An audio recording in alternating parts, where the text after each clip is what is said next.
नमो सिद्धाणं नमो आयर्याणं नमो छायाणं नमो लोय सौसाहुडं नमः समय साराय स्वानिभूत्वाचिकासिते जिसु भावाय भावाय श्री भावांतरच्छिदे अनंति धर्मणस्तुत्वं पश्यति प्रत्यग आत्मनः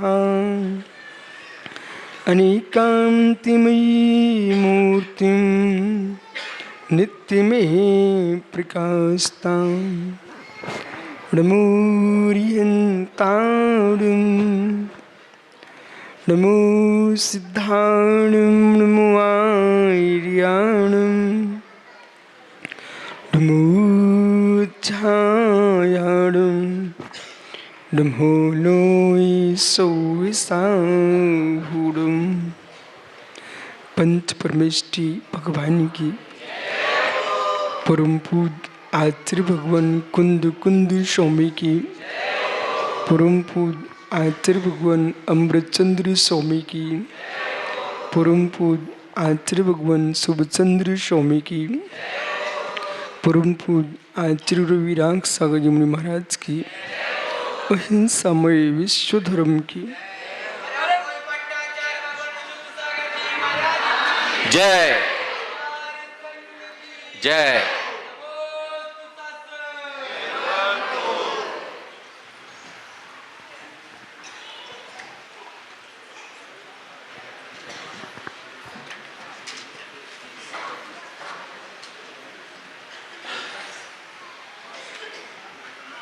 भावबंधु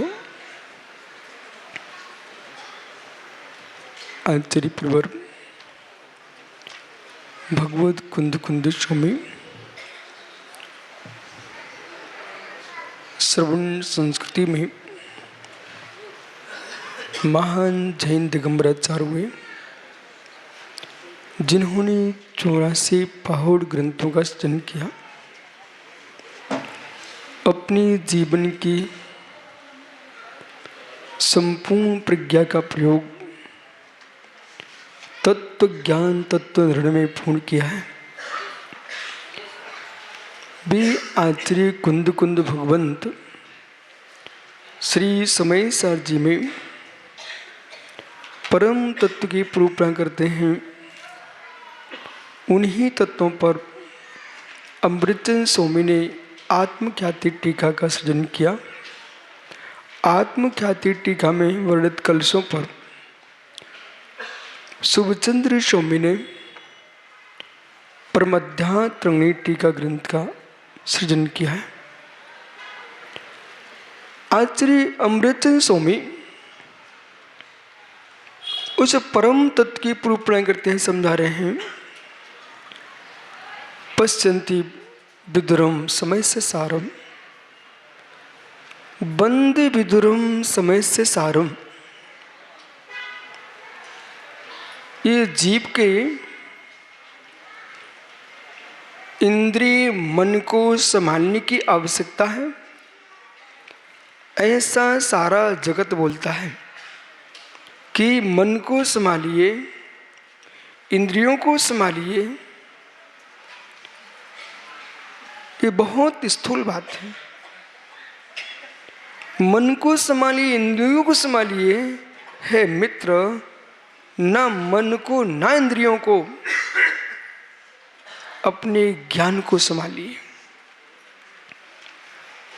दीपक को संभालिए, उद्योग को संभालिए। आपके हाथ में दीपक है और दीपक को अंधकार में लेके गए, प्रकाश प्राप्त हो गया। आप मंदिर में रात्रि में गए, आपको भगवान के दर्शन हो गए। यदि दीपक को सावधानी से प्रयोग किया, आपने ग्रंथों का पठन पाठन किया, दीपक ने तुमको प्रकाश दिया है स्वाध्याय के लिए, वही दीपक कहीं असावधानी का प्रयोग किया और आपके कपड़े में स्पर्श हो गया तो मित्र प्राण ले लेगा। वही दीपक के घर के छप्पर में लग गया तो घर समाप्त हो जाएगा। एक दीपक पूरे घर को भस्म कर देता है और एक दीपक पूरे घर को प्रकाशमान कर देता है। दीपक विराट है, दीपक विराट है। एक घर का दीप पुत्र है, एक घर का दीप पुत्र है, प्रकाश कर दे, अंधकार कर दे। एक तुम्हारे गांव का दीप राजू भाई ने प्रकाश कर दिया।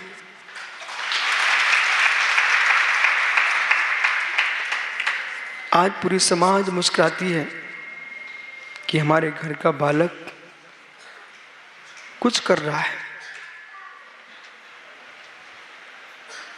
यदि यही एक युवा कोई दूसरा गांव से जाके बाहर कोई अशुभ काम कर देता तो क्या आज समाज सरपंच जी क्या तिलक करते? दीपक राख कर देता है, दीपक प्रकाश कर देता है। आज का सूत्र महात्मा सुब्रत सागर जी, ओहो ज्ञानी दीपक राख कर देता, दीपक प्रकाश कर देता है। दीपक राख कर देता, दीपक प्रकाश कर देता है। घर का चिराग संभल के जला तो पूरे लोक में प्रकाश कर दे। सिद्धार्थ का चिराग दीपक पूरे विश्व में जी और जी ने सिद्धांत फैला दिया। मित्र अश्वसेन के दीपक ने पारसनाथ बनकर के पूरे विश्व को समता का पाठ सिखा दिया। महाराजा नाविराज के दीपक ने पूरे विश्व को असी मसी कृषि विद्यावान शिल्प कला सिखा करके ब्रह्म ज्ञानियों इस लोक में परम ब्रह्म शब्द को प्राप्त कर लिया। और जगत के श्रेष्ठा ब्रह्मा यदि कोई है तो तीर्थंकर ऋषभ देव हैं। एक दीपक और एक दीपक रावण के रूप में उत्पन्न हुआ, लंका को भस्म करा दिया। एक दीपक सर्वासागरी विचित्र आत्मा, एक दीपक कमठ हुआ, उसका नाम देखो क्या चल रहा है। एक दीपक कृष्ण हुआ तो एक दीपक कंस हुआ। एक ने नाश कर दिया, एक ने प्रकाश कर लिया। मित्र इसलिए समझना चाहिए दीपक बहुत महत्वपूर्ण है। और एक जलता दीप। सरपंच जी दीपावली मनाई क्या? वो डीजे डीके आपका पाटिल है ना सर, उसे पूछना यदि आपने दीपावली जलाई है। ये मड़गांव है ना, माड़गांव की माताओं से पूछो, इतने ज्ञानी लोग हैं लोग, एक पूरी की पूरी दीपावली जलाते हैं पर दीप एक ही जलाते हैं, पूरी दिसलाई खराब नहीं करते। इसके बाद क्या करते हैं? एक जले दीपक के नीचे अनेकों बुझे दीप तुम प्रकाशमान कर लेते हो। एक दीप जलता है, लाखों दीप जल जाते हैं। ऐसे ज्ञानियों एक जीव तीर्थंकर ऋषभ देव के रूप में उत्पन्न हुआ। उसने कितने अरबों खरबों वर्ष व्यतीत हो गए, फिर भी भगवान ऋषभ देव आज भी जाज्वल्यमान है। प्राग में गंगा के तट पर प्रयागराज में बड़ा महोत्सव चल रहा है, लेकिन वहां पर भी तीर्थंकर ऋषभ देव जाज्वल्यमान हो रहे हैं।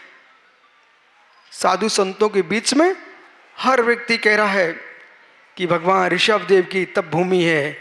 कौन? प्रयागराज। वो बट वृक्ष अक्षय व्रत आज भी खड़ा हुआ है, जहां पर भगवान तीर्थंकर ऋषभ देव ने केवल दीप को प्रकट किया था। मित्र जिसने तीनों लोक को प्रकाशमान किया। दीपक बहुत महत्वपूर्ण है। अब मित्र समझिए, जाज्वल्यमान दीप दीप भस्म कर देता है और दीप प्रकाश कर देता है। समझ में आ रहा है कुछ? समझ में आ रहा है कुछ? दीपक प्रकाश कर देता है और दीपक राख कर देता है, विनाश कर देता है। जिसका विनाश हुआ है वो दीपक को गाली देता है, जिसका विनाश हुआ है वो दीपक को गाली देता है। जिसके यहाँ प्रकाश हुआ है दीपक के लिए दीपक से आरती उतारता है। परंतु ज्ञानियों, दीपक ने न नाश किया न प्रकाश किया। दीपक दीपक है। तुम प्रयोग कैसा किए हो? सावधानी बरतना चाहिए था ना, सावधानी बरतना चाहिए था ना। दीपक तो दीपक था, प्रयोग आपने कैसा किया है?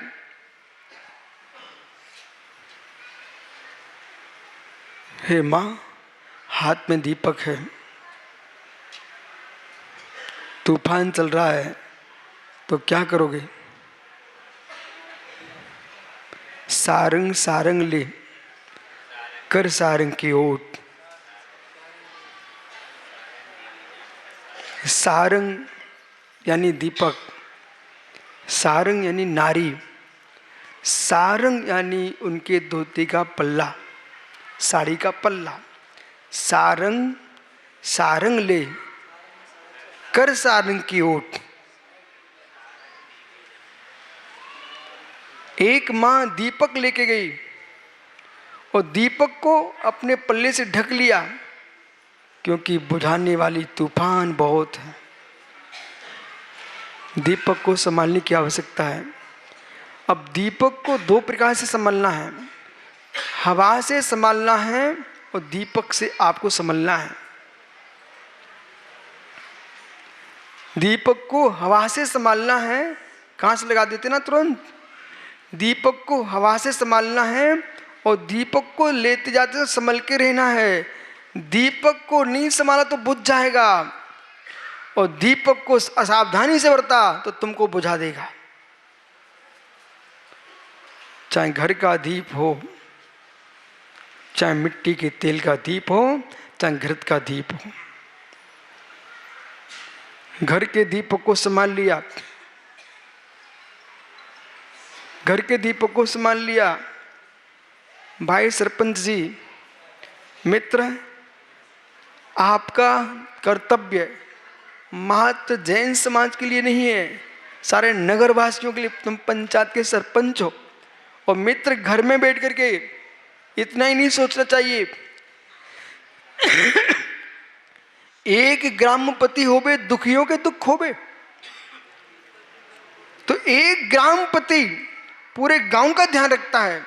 हे मित्र, एक वीतरागी दिगंबर मुनि सारे विश्व का ध्यान रखता है कि जगत सोचता है मेरे संप्रदाय की रक्षा होना चाहिए, और जैन साधु सोचता कि सारे विश्व की रक्षा होना चाहिए। यहां बैठ करके, मड़गांव में बैठ करके विचार करो कि विश्व के युद्ध बंद हो और अमेरिका की आग समाप्त हो। ये कौन सोच पाएगा? जिसके भीतर अहिंसा होगी, करुणा होगी। आप लोग कहीं भी दुर्घटना घटती है, शासन, देश के अन्य देश उनके लिए कुछ सुविधाएं भेजते हैं, राहत कार्य करते हैं। किन के लिए? मात्र मनुष्यों के लिए।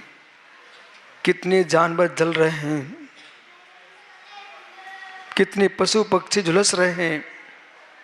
हे मित्र, दुनिया के धर्मों ने मनुष्यों की रक्षा पर विचार किया है, जैन धर्म ने प्राणी मात्र की रक्षा पर विचार किया। जो जगत की रक्षा का विचार करता है वही जैन धर्म है। अपनी आंखों के आंसुओं को समझता है तो दूसरे के आंसुओं को भी समझता है। कम से कम आज शाम को तुम इतना ही चिंतन कर लेना कि लोगों के मन की विषय कसाई की आग बुझे और जंगल में जलते जानवरों के प्राण बचें। इसलिए अमेरिका की आग बुझे संपूज्य का नाम प्रतिपाल का नाम, संपूज्य का नाम प्रतिपाल का नाम, यतीन्द्र सामान तपोधना नाम, देशस्य राष्ट्रस्य पुरुष राज्ञा करोतु शांतिम भगवान जिनेन्द्र। ये चिंतन एक सच्चा जैन बोलता है, प्रतिदिन पाठ करता है। माताओं, इतने नियम तो आप कर सकते हो। सुबह जगते ही दर्पण में चेहरा बाद में देखना, किसी दूसरे का चेहरा बाद में देखना। सुबह उठते ही विचार कर लेना, हे प्रभु संपूज्य का नाम प्रतिपाल का नाम, यतीन्द्र सामान तपोधना नाम, देशस्य राष्ट्रस्य पुरुष राज्ञा करोतु शांतिम। ज्ञानियों, कभी ये मत सोचना, कभी ये मत सोचना कि आग उनके घर में है, मुझे क्या करना। माँ, आग दूसरे घर में हो सकती है, हवा सबके घर में होती है। माँ, समझ रहे मैं क्या बोल रहा हूँ? हिंदी समझते ना? आग पड़ोसी घर में लग सकती है, हवा तो तुम्हारे घर में भी आ सकती है। जब हवा आएगी तो आग को लेके आएगी, इसलिए पड़ोसी घर की आग बुझा देना, तुम्हारा घर बच जाएगा।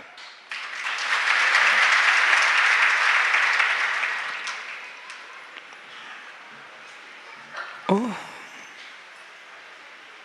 देश में चोर लुटेरे उत्पन्न ना करना हो तो गरीबों के घर में तुम्हें पता चला खाने को नहीं है तो थाली भेज देना, पत्तल लगा के भेज देना, तुम्हारी थाली बच जाएगी। यदि उन्हें नहीं मिला तो न तुम बचोगे न थाली बचेगी। वे घर में कूद करके तुम्हें भी ले जाएंगे और सब कुछ ले जाएंगे। सत्य है। इसलिए जैन दर्शन कितना विशाल विचारवान है। यदि आपको अपनी रक्षा करना है तो पड़ोसी घर की आग बुझा देना चाहिए। पंडित राकेश दीपक को संभालिए, पंडित राकेश दीपक को संभालिए। इंद्रियों को दोष मत दीजिए, मन को दोष मत दीजिए, दीपक को संभालिए। ये सब के सब पुत्र में चले गए और मिट्टी के दीपक में चले गए। समझ गए ना? ये सब के सब पुत्र में गए और मिट्टी के दीपक में गए, लेकिन दीप को संभालिए। अब आगे बढ़िए मित्र।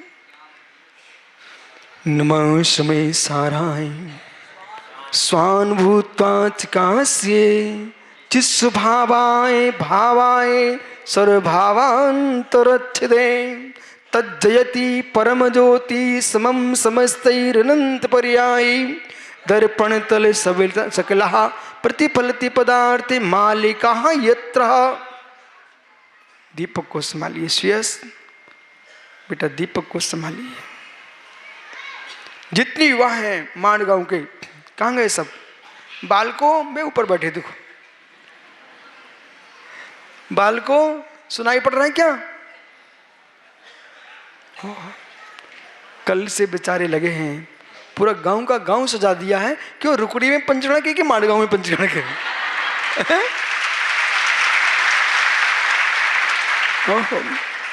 बोले गुरुजी रुकड़ी में तो है, वहां का हम मंगलाचरण कर रहे हैं, वो हमारे गांव में होने वाला ना, अभी लोग बोल रहे थे, उसका हमने श्री गणेश किया है।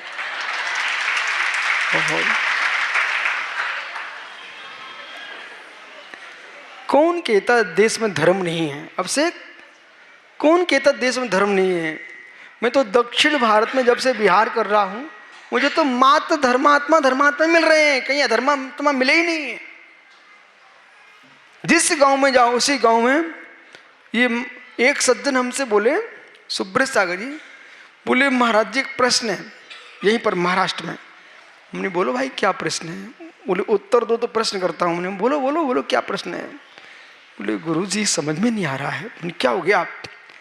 बोले हमारे यहाँ कोई महाराज जी के हम बिहार कराते हैं तो हमको पैसे के लोग बुला करके बिहार में 2-4 भेजना पड़ते हैं।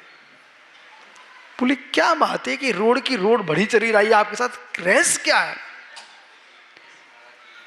मैंने कहा मित्र रहस्य कुछ नहीं है,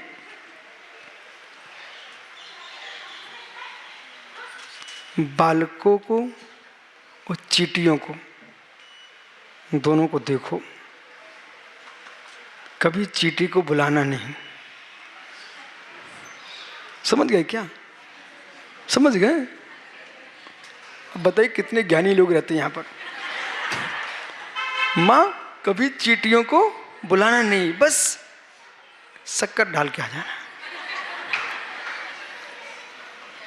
शक्कर डाल के आओगे ना तो चींटी अपने आप आ जाएंगी। भौरों को कहीं बुलाना नहीं, फूल लगा देना, अपने आप आ जाएंगी। समाज को बुलाना नहीं, बासल की मिठाई घोल देना, अपने आप आ जाएंगे।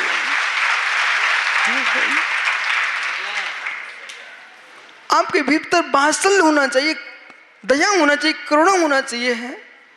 हर व्यक्ति इंसान है। 24 घंटे किसी को डांटो मत, बासल भी दो। अच्छा, शांति सागर महाराज थे, उत्तर भारत में गए, तब तो मैंने देखा नहीं, मेरा जन्म भी नहीं हुआ होगा, लेकिन सागर में मोरा जी में एक स्थान पर रुके हुए थे। उस कुटी का नाम आज भी शांति कुटी है। द्रोणगिरी में जिस गुफा में गुरुदत्त स्वामी के चरण हैं, उसमें एक सिंह रहता था। वो बाहर गया हुआ था। वो आचार्य महाराज जाके वहां सामाय करने बैठ गए। इसी बीच में शेर आ गया अपने घर में। कौन आया बेटा? सिंह आ गया। वो कन्नड़ी शेर ने क्या देखा? अब समाज के लोग घबरा गए। अब क्या होगा? महाराज जी अंदर हैं और सिंह गुफा में आ गया। सिंह ने देखा, पहले मेरे घर में कौन आ गया? और जैसे ही यूं देखा, सिंह के नेत्र नीचे हो गए। अरे मैं तो शेर हूं, ये नरसिंह है। और सिंह जो है एक दृष्टि से देखता है और योगी की प्रशांत मुद्रा को देख करके सिर टेक करके सिंह वापस चला गया। ये दिगंबर मुद्रा है, ऐसी मुद्रा है जिसको देख करके शेर भी श्रावक बन जाते हैं। उनका नाम महावीर, और श्रावक ही नहीं पे भगवान बन जाते, उनका नाम महावीर स्वामी है। इसलिए मुनियों के चरणों में ये समाज नहीं आएगी तो कहाँ जाएगी बेचारी। इसलिए समाज के लिए साधु की सेवा करना धर्म है, और साधु धर्म है। उनको कुछ नहीं, उनसे पैसे मत मांगो, धन मत मांगो, उन पर चिल्लाओ मत, मात्र आशीर्वाद दो और उपदेश दो। सुन रहे हैं पाटिल जी? ओ संयम के दादा, राजू तुम्हारे चाचा के भैया हैं। जब आप महाराज जी बनोगे ना, हाँ तो ध्यान रखना, गांव गांव में पैसा इकट्ठा मत करने जाना। नहीं तुम बोलो हमको अपने माड़ गांव में एक तीर्थ बनाना है। मित्र, दिगंबर मुद्रा ये तीर्थंकर की मुद्रा है, भिखारियों की मुद्रा नहीं है। इसमें मांगा नहीं जाता, आशीर्वाद दिया जाता है। जब महाराज जी बनोगे ना तो गांव गांव में भीख मांगने नहीं जाना, गांव गांव में धर्म उपदेश देने जाना। नन्हा सा बच्चा भी आ जाए तो मुस्का के आशीर्वाद देना, एवं भगो भगो नहीं। आपको ज्ञान होना चाहिए। जिन योगियों के चरणों में शेर भी आके बैठ जाता है, वह श्रावक को तुम भगा रहे हो? कभी नहीं भगाना। दीपक को संभालना। आज का विषय ध्यान रखना, मानगांव का विषय दीपक को संभालना। जब आप मुनिराज बनेंगे, शास्त्र पढ़ेंगे, तो आप ज्ञानी बन जाओगे। तुमको ज्ञान दीप प्रकट हो जाएगा। उस दीपक को संभालना कि हमें समाज में पंथों की आग लगाना है, कि हमें समाज में तत्व का प्रकाश फैलाना है। दीपक को समान। तो सर क्या हुआ, हमने बड़े लोगों से सुना उत्तर भारत में, मध्य भारत में, कि यहाँ पर शांति सागर महाराज जी आए थे और ललितपुर में उन्होंने चातुर्मास किया। तो उनकी विधि थी, यहाँ पर भी एक महाराष्ट्र में भी एक गांव में गया तो वही विधि यहाँ पर ले ली थी उन्होंने। वही विधि उन्होंने ललितपुर में ली कि बैल के सिर में गुड़ होना चाहिए। अब कहाँ से गुड़ हो, 2-3 उपवास हो गए। अब घूमते घामते समाज परेशान, सब रो रहे कि गुरुजी इतने दिन से आहार नहीं हुए। तो अटा मंदिर के पास में ही वहाँ बाजार था, वहाँ बैलगाड़ी से गुड़ उतर रहा था। उधर महाराज जी निकल पड़े और बैल को खुजली उठी, उसने यूं गुड़ मारा सिर, वो गुड़ का फटी उसको फंस गई और जैसे ही महाराज जी निकले बस खड़े हो गए।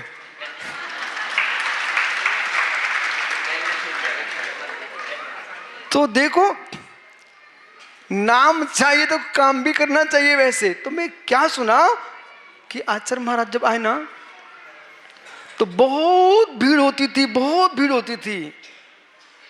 मैंने कहा देखने जाऊंगा कौन से प्रांत से आए थे जहाँ भीड़ मचाते थे।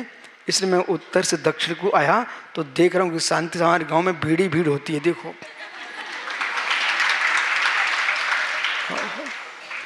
परंतु उन्होंने आज तक जितना मैंने पढ़ा, 4 चक्रवर्ती पढ़ा, अन्य पुस्तकों पढ़ा, आचार्य महाराज ने कभी भी न किसी से पैसे मांगे, न कोई चंदा इकट्ठा किया, न कोई तीर्थों के निर्माण में लगे और न समाज को तोड़ा, न पंथों की बातें किए। उन्होंने मां जैन धर्म की व्याख्या की है।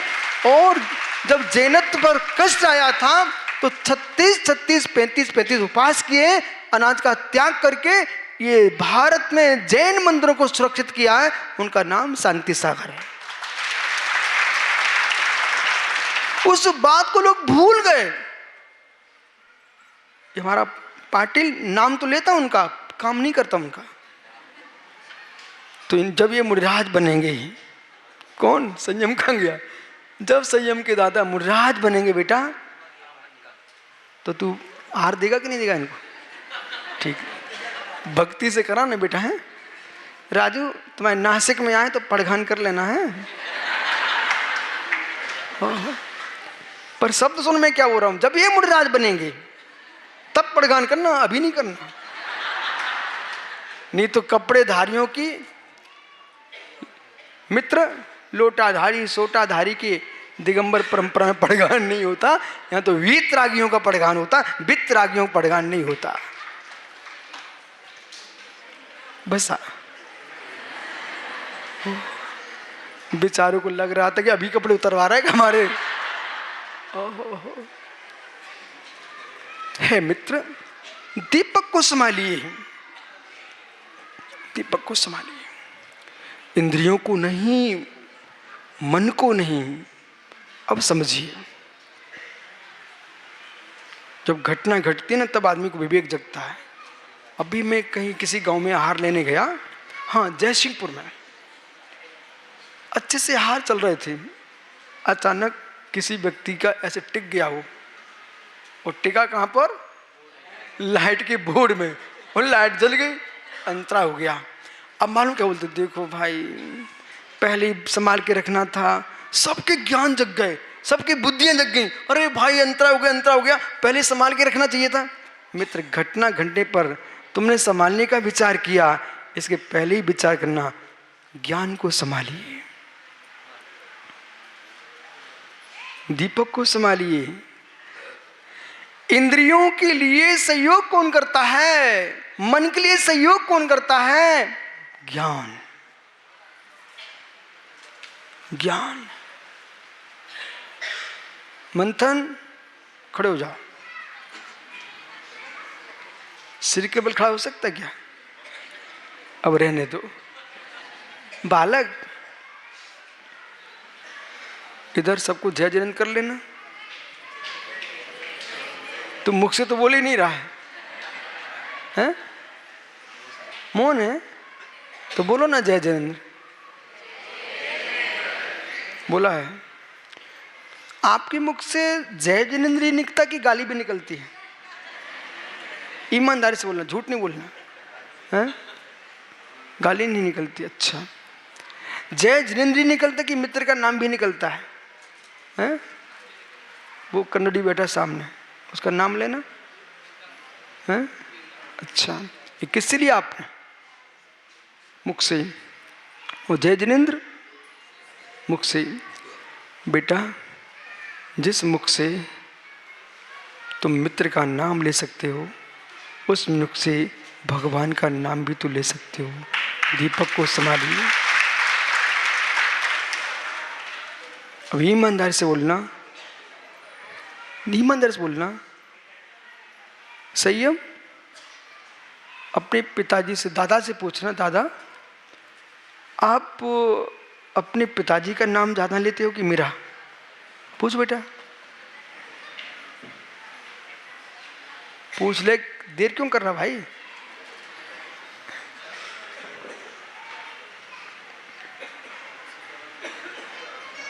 बोले बोले सुनो, तुम तो जय जिनेंद्र करके पैर पड़ कर और पूछ लो प्रेम से। बोले ईमानदार से बोलना, किसका नाम ज्यादा लेते? पूछो।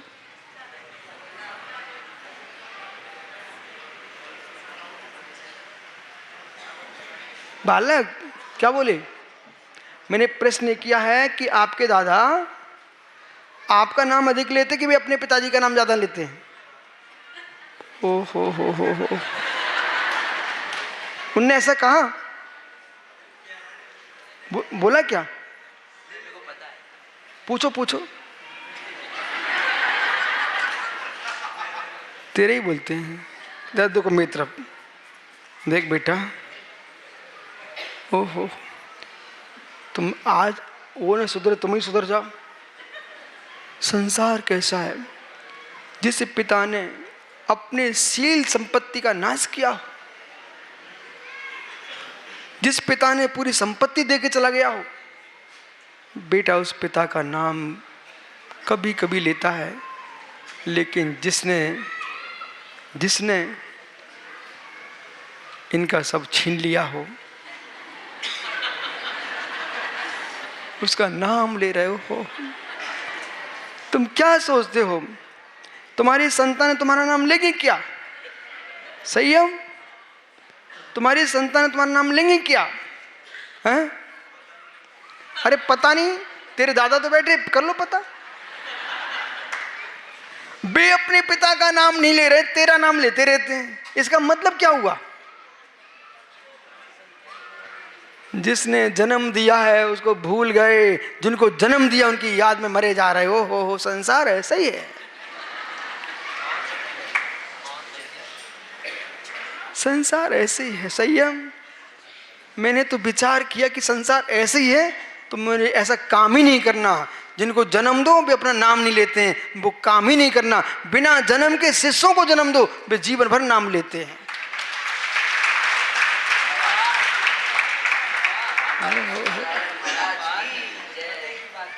अब देख बेटा संयम, एक धर्मात्मा तुम्हारा दादा प्रोफेसर ज्ञानी, वो दक्षिण महासभा का अध्यक्ष रह चुका है। ऐसा जीव कह रहा मैं अपने पिता का नाम कम लेता हूं, बेटा तेरा नाम ज्यादा लेता हूं। बालक एक बार और पैर छूना, बड़े प्रेम से कहना, थोड़ा रुकना फिर कहना। एक दिन क्या हुआ, मंथन बैसा कुटकुड़ी। एक दिन क्या हुआ बेटा, वो तुलसीदास थे ना, तुलसीदास जी जिन्होंने रामचंद्र मानस लिखा, वो आगरा के पास के गांव के थे। सुब्रत सर अपन बिहार कर रहे थे, उनके गांव से एक दिन निकले थे। हम तुलसीदास के गांव से निकले एक दिन। तो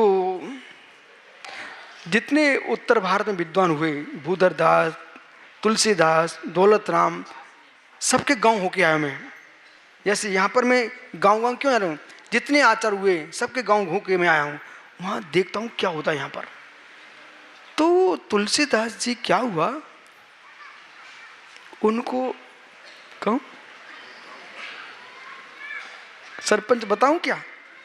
अच्छा, उनको अपनी सासू की बिटिया से बहुत राग था। समझ गए क्या? लगता है आपसे ज्यादा ज्ञानी आपकी यहाँ की बहनें माता हैं, हैं? वो कालिदास अलग हैं, ये तुलसीदास की कथा है। तो हाँ, तो मालूम क्या हुआ, उन्होंने क्या किया, उनको अपनी देवी से बहुत राग था, अति राग। तुलसीदास को वैदिक ग्रंथ में कालिदास की कथा ऐसी आती है, लेकिन ये वहां पर तुलसीदास की प्रसिद्ध है। हमको छोटे में हमारे अध्यापक ने पढ़ाया था कथा। बोले तो बहुत राग था बेटा संयम। अब एक दिन वो अपने मायके चली गई, समझते मायके, तो अपनी माँ के घर चली गई। अब तुलसीदास को चैन नहीं पड़ रहा, हो सकता कि बगल बगल में जैसे माड़गांव रुकड़ी परमेश्वरी को जब नींद नहीं आए, चैन नहीं पड़ा, तो उठ के चल दिया उन्होंने। कहाँ? ससुराल। जब ससुराल गए तो पूरे सब बंद था, उनका मकान फाटक बंद थे। अब बेचारे सोचते मिलना तो है, जाना तो है, कि देवी का चेहरा देख के बिना चैन नहीं पड़ रहा था उनको।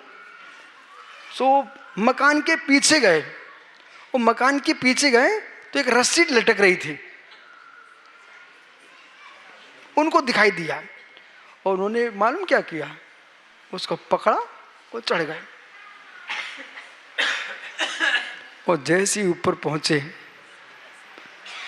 पहुंचे पत्नी के सामने बोले, आप, छोटा सा दीपक जल रहा था, चेहरा दिखा, अभी कैसे आ गए? बोले रस्सी पकड़ के आया हूं ना। बोले बाद में बात करूंगा, मुझे पहले रस्सी देखना कहां पर है। वही दीपक लेके गए, उन्होंने देखा बेटा रस्सी नहीं थी, वो काला नाग था। क्या था? काला नाग था। अब पत्नी मालूम क्या बोलती है, स्वामी मेरे राग में तुम्हें काला सांप नहीं दिखा, ऐसे प्रभु से राग होता तो मेरा काला चेहरा दिखने क्यों आते? तुलसीदास को उन्होंने क्या किया, उसी समय अपनी पत्नी के पैर पड़े। बोले आज से तू मेरा गुरु।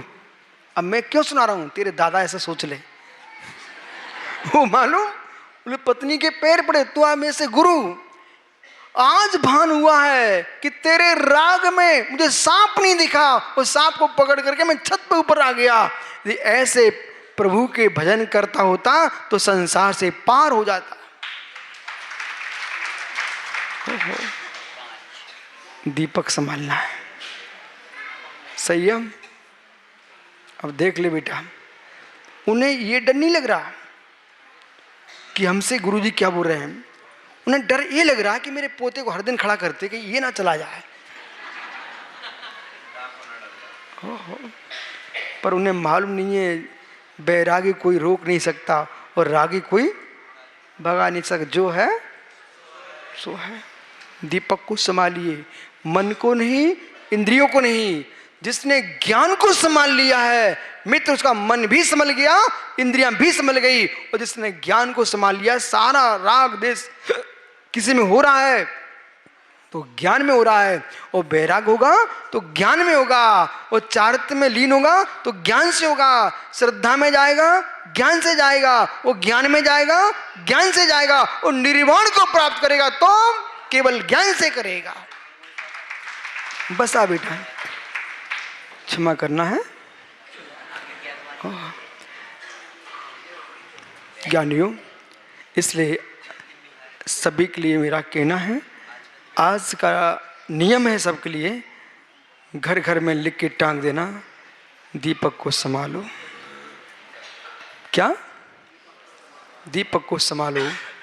संभल गया तो प्रकाश है, और नहीं संभला तो नाश है।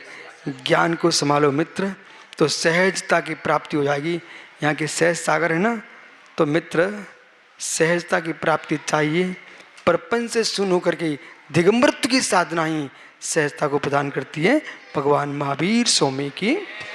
आत्मा स्वभावम परिभाव भिन्नम, आत्मा स्वभावम परिभाव।